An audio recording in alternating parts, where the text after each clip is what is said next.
नमस्कार, विशाल क्रांती न्यूज मध्ये आपले स्वागत। पाहूया आजची सविस्तर बातमी। वडगाव पोलिसांची मोठी कारवाई। ट्रॅव्हल्स बसमधील 164 ग्रॅम सोन्याची चोरी उघड। कोल्हापूर जिल्ह्यातील वडगावमध्ये प्रवासी बसमधून प्रवाशांचे दागिने लंपास करणाऱ्या आंतरराज्यीय चोरट्याला वडगाव पोलिसांनी अटक करत तब्बल 28,52,600 रुपयांचा मुद्देमाल जप्त केला। या कारवाईमुळे बस प्रवाशांना लक्ष्य करणाऱ्या टोळीचा पर्दाफाश झाला आहे। वडगाव पोलीस ठाण्यात दाखल गुन्ह्याचा तपास सुरू असताना पोलिसांना मिळालेल्या गुप्त माहितीच्या आधारे सापळा रचण्यात आला। एक्सप्रेस बसमधून चोरी करणारा आरोपी कमरुद्दीन बाबा खान वय 39 राहणार मध्य प्रदेश याला ताब्यात घेण्यात आले। आरोपीकडून 164 ग्रॅम सोन्याचे दागिने, गुन्ह्यात वापरलेली कार आणि अन्य साहित्य असा एकूण 28,52,600 रुपयांचा मुद्देमाल जप्त करण्यात आला। तपासात आरोपीने प्रवाशांच्या निष्काळजीपणाचा फायदा घेत ट्रॅव्हल्स बसमध्ये चोरी केल्याची कबुली दिल्याचे पोलिसांनी सांगितले।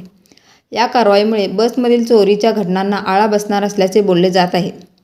ही कारवाई पोलीस अधीक्षक निलोद पल, अप्पर पोलीस अधीक्षक अण्णासो जाधव, उपविभागीय पोलीस अधिकारी जयसिंगपूर विभाग अमोल ठाकूर यांचे मार्गदर्शनाखाली वडगाव पोलीस निरीक्षक विजय घेरडे, पोलीस उपनिरीक्षक माधव दिगोळे, गुन्हे शोध पथकातील आसिफ कलयागार, महेश गायकवाड, प्रकाश कांबळे, शरद मेनकर, विजय जाधव, आबा गुंडनके, अनिल आष्टेकर, राहुल धोत्रे, लखन सावंत, शेखर कदम यांनी केली। आरोपीला न्यायालयात हजर करण्यात आले असून पुढील तपास सुरू आहे। Vishal Kranti news crime reporter Narayan Kamble, Vadgaon.